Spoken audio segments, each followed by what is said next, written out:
Hello everyone, welcome back to my channel. সবাই কেমন আছো? আশা করছি সবাই ভালো আছো। আমার নতুন আরেকটা ব্লগ ভিডিও তোমাদের সকলকে স্বাগত জানিয়ে আজকের দিনটা শুরু করছি। তো চলো দিনটা শুরু করা যাক আর ব্লগটা দেখতে থাকো। আশা করছি তোমাদের আজকের ব্লগটা ভালো লাগবে।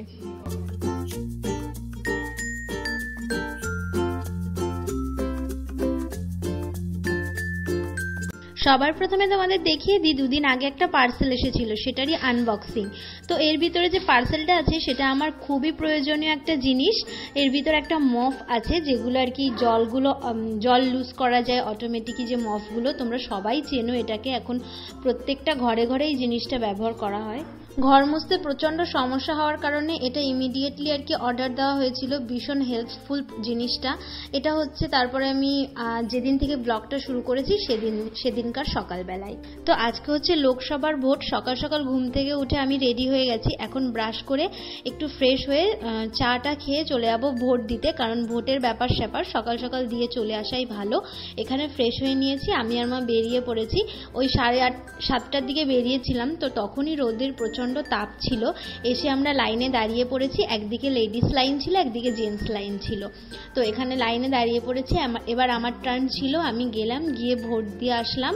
আর ভোট দিয়ে এসে তারপর বাড়িতে এসে আবার আজকের কাজকর্ম আর কি শুরু করেছি। সকালে যেহেতু ঘুম থেকে উঠে ফ্রেশ হয়ে চলে গেছিলাম, সেই কারণে কোনো ঘরের দরজাই সেরকম খোলা হয়নি। উপরে এসে ব্যালকনিগুলো খুলে আমি এখন এই টবগুলো উপরে উঠিয়ে দিচ্ছি। তার কারণ হচ্ছে আজকে পুরো ঘরটা ক্লিন করে মোছার চিন্তা ভাবনা করেছি। মানে আগের বৃহস্পতিবারও মুছতে পারিনি শরীর অসুস্থ থাকার কারণে, তাই ভাবলাম আজকে সোমবার আছে, আজকে ঘরটা সুন্দর করে ক্লিন করে ভোলে বাবার পুজো করা যাক। তো তারপরে ড্রেস চেঞ্জ করে নিয়েছি। ড্রেস চেঞ্জ করে উপরের রুমটা ভালো করে ঝাড়ু দিয়ে নিচ্ছি। ভাবলাম উপরে যখন এসেছি উপরে কাজগুলো সব মিটিয়েই তারপরে নিচে যাব। কিছু নোংরা জামা কাপড় ছিল, সেগুলো সব যেখানে ধোয়ার জামা কাপড় রাখি সেখানে রেখে এসে এখন বিছনাটা একটু টান টান করে যে ড্রেসটা পরে গেছিলাম ভোট দিতে সেটা পালঙ্কে মেলে দিয়ে এখন আমি ঘরটা ভালো করে ঝাড়ু দিয়ে নিই। ব্লগের প্রথমেই তোমাদের আমি যে পার্সেল ওপেনিংটা দেখালাম, সেই পার্সেলিং এর যে ঘর মোছার মপটা ছিল ওটাই আজকে উদ্বোধন করব। ওটা দিয়েই ঘরটা মুছবো। আমি এর আগে নর্মাল মপ দিয়ে মুছেছি, যেগুলো হাত দিয়ে চিমড়ে মুছতে হয়, কিন্তু ওটা ফার্স্ট টাইম ইউজ করব। তো কিরকম লাগে তোমাদের এক্সপিরিয়েন্সটাও জানাবো। আর ওটা সত্যি আমার ভীষণ প্রয়োজন ছিল। এই পুরো ঘর, এত বড় ঘর পুরো মুছতে আমার সত্যি ভীষণ কষ্ট হয়ে যায়। আর আমারই এরকম কষ্ট হয়, মার তাহলে কেমন কষ্ট হবে ভাবো। সেই জন্য মাকে আমি সচরাচর মুছতে দিই না। তো তারপরে কিছু রেলিংয়ে জামা কাপড় ছিল শুকনো, সেগুলো এখন এসে মেলে দিচ্ছি। আর বাইরে কিছু আসন মেলা ছিল এক জায়গায় করে, সেগুলো এখন রোদ বেরিয়েছে বলে মেলে দিলাম। আর এখন জামা কাপড়গুলো ভাঁজ করে রেখে নিচে এসেছি ব্রেকফাস্ট করে। ভোট দিয়ে এসে আর ইচ্ছা করেনি সকালে ব্রেকফাস্ট বানাতে। ভাই তাই বাজার থেকে ওর জন্য একটু পরোটা নিয়ে এসেছিল, আর আমি মুড়ি আর নিমকি খেয়ে নিয়েছিলাম। মাও এটা দিয়ে ব্রেকফাস্ট সেরেছিল। সকালবেলা তো হালকা ফুলকা একটা হলেই হয়। তারপরে নিচেটা এবার ঝাড়ু মারতে শুরু করেছি। সুন্দর ঘর কিন্তু দেখতে সুন্দর লাগে, কিন্তু সেটাকে পরিষ্কার পরিচ্ছন্ন করে রাখার জন্য কিন্তু যথেষ্ট পরিশ্রমের প্রয়োজন হয়। আর সেটা বাড়ির প্রত্যেককে বুঝতে হয়, আর প্রত্যেকে না বুঝলে ঘর বাড়ি পরিষ্কারও থাকে না। তো পুরো ঘরটা ঝাড়ু মেরে আমি এতটাই হাঁপিয়ে যাই, একটু রেস্ট নিয়ে নিই, তারপরে মোছার কাজে লাগি। ঘর তো অর্ধেক মুছতে মুছতে একটু মাঝে মাঝে রেস্টও নিয়ে নিই। তো এখানে ঘর ঝাড়ু দিয়ে বালিশ কাঁথাগুলো সব ওই ঘরে নিচ্ছি। এই ঘরটায় থাকা হয় সারাদিন এতটা, সেই কারণে বালিশ কাঁথার গ্যাদারিংটা রাখিনি। ভাবলাম ওই ঘরে রেখে আসি, তাহলে একটু ফাঁকা ফাঁকা থাকবে। তারপরে এই বারান্দাটা এখন ঝাড়ু দিয়ে মুছতে শুরু করবো। আর মুছতে আমার ভীষণ কষ্ট হয়ে গেছিল, কারণ যে মফ দিয়েই মোছো না কেন, মোছার জন্য যে একটা শক্তির প্রয়োজন হয়, সেটাতে কষ্ট হবেই। তো ঘরটা ঝাড়ু দিয়ে এখন আমি বাড়ির পিছনের দিকে এসেছি। একটা লাউ হয়েছে, তো অনেক দিনের ইচ্ছা ছিল যে কচি লাউগুলো দিয়ে দুধ দিয়ে অনেকটা লাউয়ের জাউ মানে পায়েস টাইপের রান্না করে, সেটা খেতে আমার ভীষণ ভালো লাগে। তো ভাবলাম কচি লাউ, এটাকে ছিঁড়ে নিয়ে যাই।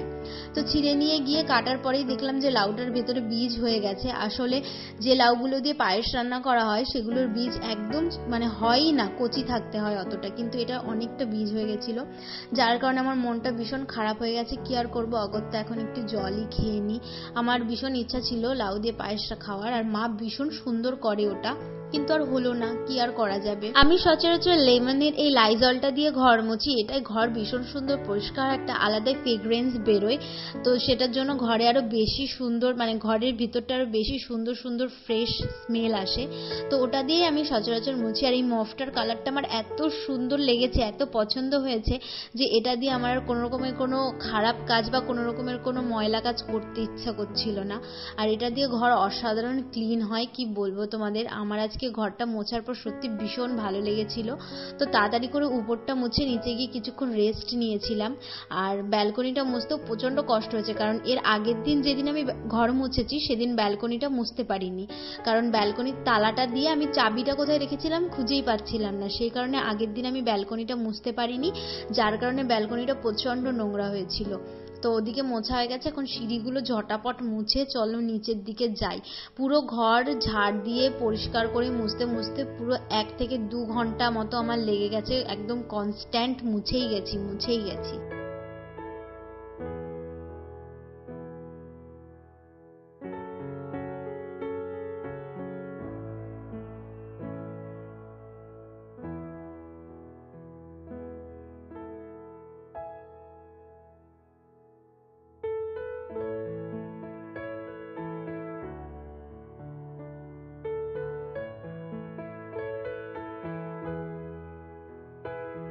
একটু কষ্ট হলেও ঘরটা মোছার পর এই যে ফ্রেশনেস, এই যে ক্লিন জিনিসটা দেখতে পাই না, এটাই আমার সমস্ত কষ্ট দূর হয়ে যায়। বিশ্বাস করো, এরকম ক্লিন ঘরের ভিতরে চলতেও আনন্দ লাগে আর মনের ভিতরে একটা আলাদাই ফুর্তি কাজ করে। তো আমার ভীষণ ভালো লাগে পরিষ্কার, মানে একটু কষ্ট করে মুছলেও মোছার পরে যে পরিষ্কার ঘরের ভিতর চলাফেরা করতে থাকতে ভীষণ ভালো লাগে। তো পরের বার আরও মনে হয় যে মুছি না, মোছার পরে ওই সন্তুষ্টিটা আর কি পাওয়া যাবে। তো এখানে এগুলো সব কমপ্লিট করে আমি তাড়াতাড়ি স্নান করে নিয়েছি।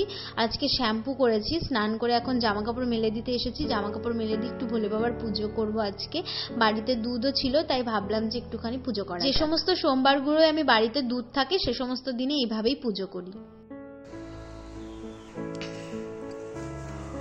ओम त्र्यंबकम यजामहे सुगंधिम पुष्टिवर्धनम पूर्वारुकमेव वंदनामि मृत्युमुक्षीयमामृतम्। ओम नमः शिवाय, ओम नमः शिवाय, ओम नमः शिवाय।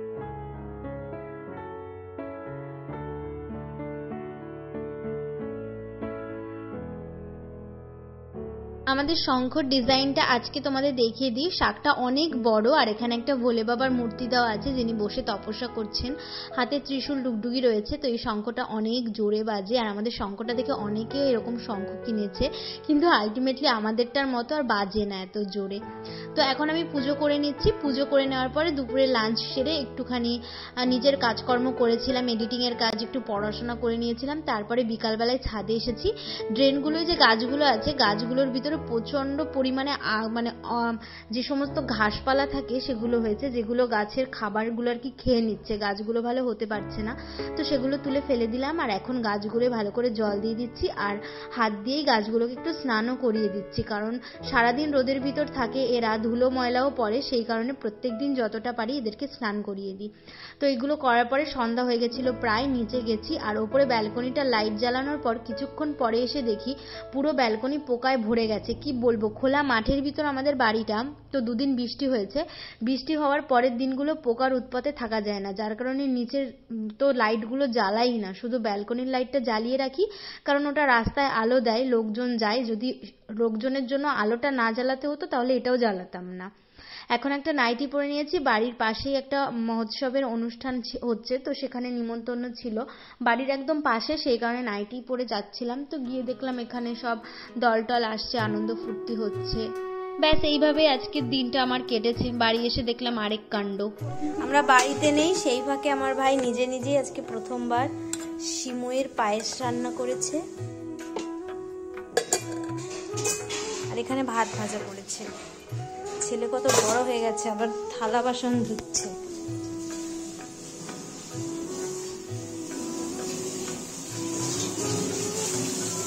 কিরে, ভালোই তো পারিস, তাহলে তোরে রেখে এখন আমি আর মা কোথাও গিয়ে ঘুরে আসি 2-3 দিন। হ্যাঁ